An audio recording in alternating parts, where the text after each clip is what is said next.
জানাই। আমি মৌসুমী।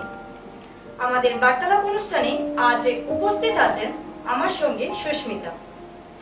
যান্ত্রিকতার যুগে এক ব্যতিক্রম এক ছাত্রী। যে সময় যুব প্রজন্মের ছেলেমেয়েরা বিভিন্ন সময় দেখা যায় হাতে স্মার্টফোন নিয়ে ব্যস্ত, তখনই করিমগঞ্জের রবীন্দ্র সদন কলেজের এক ছাত্রী ব্যতিক্রম চিন্তাধারা অল্প বয়সে হাতে তুলে নিল কলম। এমনই এক কলেজ ছাত্রী আমাদের বার্তালাপ অনুষ্ঠানের অতিথি, যার নাম সুস্মিতা। নমস্কার। এই ছাত্রীজনের হাতে লেখা একটি কবিতার বই ইতিমধ্যে প্রকাশ পেয়েছে। বইয়ের নাম তুমি আছো। তো প্রথমেই অভিনন্দন সুস্মিতাকে আমাদের ডাকে সাড়া দিয়ে আসার জন্য। আমার প্রথম প্রশ্ন, যখনই দেখা যায় ছেলে মেয়েদের হাতে মোবাইল নিয়ে ব্যস্ত, তখনই তোমার মাথায় এই কবিতা লেখার চিন্তাধারাটা কোথা থেকে এলো? ছোটবেলা যখন আমি ক্লাস 6-এ পড়ি, তখন আমার এক শিক্ষক ক্লাসে একদিন আমাদের সবাইকে দিনলিপি লেখার কথা বলছিলেন। তখন আমি স্যারকে প্রশ্ন করি যে দিনলিপি জিনিসটা কি। তখন স্যার বললেন যে সারাদিনে তুমি যে কাজটা করবে সেটাই খাতায় লিখে নেওয়ার নাম হচ্ছে দিনলিপি। তখন থেকেই দিনলিপি লেখা শুরু করি। প্রত্যেকদিন যা যা করতাম তা প্রত্যেকদিন যখন স্যারের সাথে বিকেলবেলা দেখা হতো টিউশনে গিয়ে, তখন আমি স্যারকে দেখাতাম যে স্যার এটা কি আজকে হয়েছে লেখা, এরকম করে।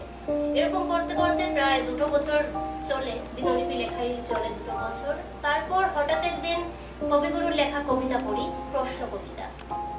তারপর থেকেই স্যারকে জিজ্ঞেস করি যে স্যার কবি জিনিসটা কি বা কবিতা জিনিসটা কি, আসলে কিভাবে লিখতে হয় কবিতাটা। তখন স্যার বলেন যে নিজের মনের অনুভূতিটুকু সবার মধ্যে তুলে ধরার নামই হচ্ছে কবিতা। তোমার যা মনে আসছে তুমি তাই কবিতায় ব্যক্ত করবে।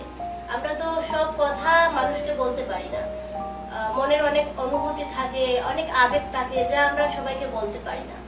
সেটাই হচ্ছে যেটা আমরা খাতায় লিখে নিই, কবিতার মাধ্যমে মনের অনুভূতিটা প্রকাশ করি, সেটাই হচ্ছে কবিতা।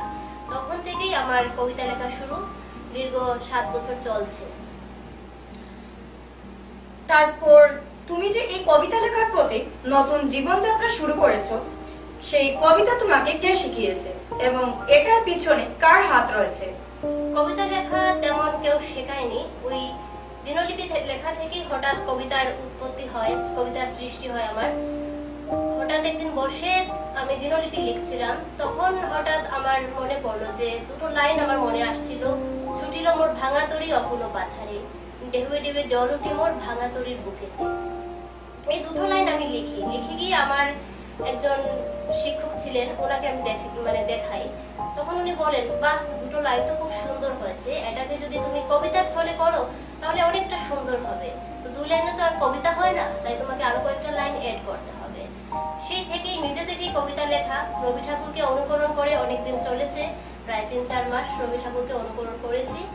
তারপর থেকেই প্রথম কবিতা ভাঙা তরি, এরকম করে করে লেখা চলছে আর কি। সুস্মিতার যে চিন্তাধারাটা সত্যি অনেক কিছু শিখিয়ে দিচ্ছে মানুষকে। তো আমি সুস্মিতাকে কি বলবো কিছু বুঝতে পারছি না, কিন্তু এই এত কম বয়সে ও যে এই চিন্তাধারাটা হাতে নিয়েছে বা এই কলমটা যে হাতে তুলে নিয়েছে কবিতা লেখার পথে, সত্যি আমি অনেক কি বলবো মুখে আসছে না, কিন্তু অনেক আনন্দ হচ্ছে। আর আপনারাও সুস্মিতাকে একটু খুব বেশি ওকে একটু সহযোগিতা করবেন এবং ওকে আশীর্বাদ করবেন। তো আমার এরপরের প্রশ্ন, আজকাল তো অনেক কিছু মানুষ চিন্তাধারা করছে, তো তুমি কেন এই কবিতা লেখাটা, তোমার চিন্তাধারাটা হঠাৎ কেন মাথায় এলো, প্লাস এটার কারণটা যদি আমাদেরকে একটু খুলে বলো। আমাদের প্রত্যেকের জীবনে কোনো না কোনো ঘটনা ঘটে থাকে। এখন ঘটনাটাকে তো আর আমরা সবাই সবার কাছে তুলে ধরতে পারি না। সবাইকে তো কত কথা আছে যেগুলো আমরা মা বাবাকে দিই, নিজের বন্ধুকেও বলতে পারি না, বেস্ট ফ্রেন্ডকেও বলতে পারি না। সেই কথাগুলোই কবিতার মাধ্যমে আমি লেখার চেষ্টা করি। তেমনি বাকিদের মতোই আমিও ব্যতিক্রমী নই। আমারও মনের মধ্যে অনেক কথা আছে, অনেক অনুভূতি আছে যেগুলো আমি কাউকে বলতে পারি না, সেগুলোই হচ্ছে কবিতা। সেগুলো থেকেই কবিতা লিখি আর কি। তো তোমার যে ইতিমধ্যে কবিতার বই বের হলো, সেটা থেকে তুমি 2টো কবিতা আমাদেরকে যদি শোনাও। হ্যাঁ, নিশ্চয়ই। আমার তুমি আছো বইয়ের প্রথম কবিতা ইচ্ছে, যে কবিতাটা আমার সবচেয়ে প্রিয় কবিতাটা আমি আবৃত্তি করছি। আমার হয়ে থেকে গেলে পারতে, তোমাকে এক আকাশ ভালোবাসা দিতাম, দু চোখ ভরে দেখতাম তোমাকে, বৃষ্টি রাতে ভেজা কণ্ঠে বলতাম ভালোবাসি। তোমার হৃদয়ের কোণে এক টুকরো জায়গা না হয় আমায় দিলে, গুছিয়ে নিতাম তোমায় ভালোবাসা দিয়ে। বৃষ্টি রাতে মেঘ গর্জনের শব্দে ভয় পেয়ে জড়িয়ে ধরতাম তোমায়, কাপা কণ্ঠে মৃদু স্বরে বলতাম ভালোবাসি। একলা দুপুরে বৃষ্টি নামুক ঝমঝমিয়ে, তুমি আমি থাকবো একটা ছোট্ট কুড়ে ঘরে, বাঁধবো সুখে একটা ভালোবাসার নিয়ে, তুমি আমি থাকবো দুজনে মিলে। রাতে না হয় না ঘুমিয়ে সারা রাত দেখবো তোমার মুখ, আবছা আলোর ছটায় তুমি আমার প্রেমে পড়বে রোজ। আচ্ছা, একটা কথা তোমাকে জিজ্ঞেস করি, তুমি যে এই কবিতাটা যে পড়লে, মাত্র যে কবিতাটা পড়লে, তো হঠাৎ তোমার মাথায় এই কবিতাটাই লেখার ইচ্ছে হলো কেন? আমি আগেও বলেছি, কবিতা হচ্ছে মানুষের মনের অনুভূতি। একদিন রাতে হঠাৎ বৃষ্টি পড়ছিল, আর তখনই কবিতাটা লিখি আর কি। প্রত্যেকের জীবনে কেউ না কেউ থাকে, আমাদের প্রত্যেকের জীবনে কেউ গোপনে হোক, কেউ প্রকাশ্যে হোক, কেউ থাকে। অনেককে আমরা ভালোবাসা শুধু প্রকাশ্যে হয় না, ভালোবাসা গভীরেও হয়, গোপনেও হয়। তাই মানে হয়তো এমন কেউ আছে যাকে বলতে পারিনি, তাই কবিতার মাধ্যমে সেটা বলেছি আর কি, মনের অনুভূতিটুকু তুলে ধরেছি। আমি সত্যি সুস্মিতাকে মানে অনেক ধন্যবাদ বললে ওকে কম হবে। ও কিন্তু ডিগ্রি 3rd সেমে পড়ছে, ওর বয়সও এখনো এরকম হয়নি। ও যে এই কবিতাটা যে লিখেছে, ওর মন থেকে যে বানিয়ে এত সুন্দর একটা কবিতা লিখেছে, সত্যি বলার মতো। তো আশা করি আপনাদেরকেও এই কবিতাটা ভালো লাগবে। তো আপনাদেরকে আবারও বলছি, ওকে একটু সহযোগিতা করবেন। যদি আপনারা ওকে সহযোগিতা না করেন, তাহলে ও কিন্তু আর উপরে উঠতে পারবে না। আপনাদের সহযোগিতায় ও একটু উপরে উঠতে পারবে। তো তারপর আরেকটা কবিতা সুস্মিতা আমাদেরকে শোনাবে।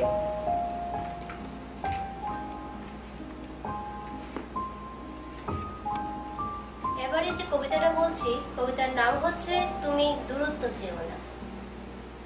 আমি তোমায় চেয়েছিলাম, বিরহ চাইনি কখনো। আমি ভালোবাসা চেয়েছিলাম, অবহেলা চাইনি কখনো। আমি তোমায় আজীবন চেয়েছিলাম, ক্ষণিকের জন্য চাইনি কখনো।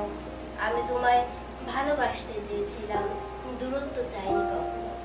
তুমি বলেছিলে আমি তোমার মায়ায় পড়েছি, আমি তো তোমার মায়ায় পড়িনি, আমি পড়েছি তোমার ভালোবাসায়। আজীবন থাকতে চাই তোমার এই নেশায়। তুমি আমার মৃত্যু চাও, তবে ভুল করে দূরত্ব চেও না কখনো। অনেক ভালো লাগলো, এই কবিতাটাও অনেক ভালো লাগলো।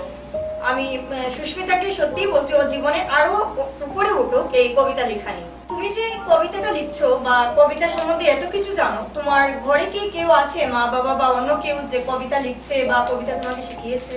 না, আমার পরিবারের কেউ কবিতা লেখালেখি করে না, বা কবিতার বিষয়ে আমার বাড়ির কেউ মানে কারোর কোনো ধারণা তেমন নাই। তবে মা বাবা সবাই বাড়ির আমাকে অনেকটা সাপোর্ট করে। যখন আমি কবিতা লিখি, আমার কবিতাগুলো ওরা শোনে, প্রশংসা করে, সবসময় সাপোর্ট করে আমাকে। তো তোমার মার নামটা কি? আমার মায়ের নাম মীরা দাস। আর বাবার নাম? বাবার নাম স্বপন দাস। আপনারা এত সময় শুনলেন, আমরা এই কবিতা লেখার ব্যাপার নিয়ে অনেক কিছু কথা বললাম, আর ভালো লাগলো আজকে সুস্মিতার সঙ্গে কথা বলে। প্লাস সুস্মিতা যে এতটুকু ট্যালেন্ট ওর ভিতরে, যে আমরা আগে জানতাম না, কিন্তু এই ট্যালেন্টটা যেন ও আরো বের করে আনে ওর ভিতর থেকে, ও যেন জীবনে আরো বড় হয়, এটাই আমরা ওকে বলবো। আর আপনারাও ওকে একটু আশীর্বাদ করবেন, ওকে সহযোগিতা করবেন, ওর পাশে থাকবেন। তো বার্তালাপ অনুষ্ঠান আজ এই পর্যন্তই। নমস্কার।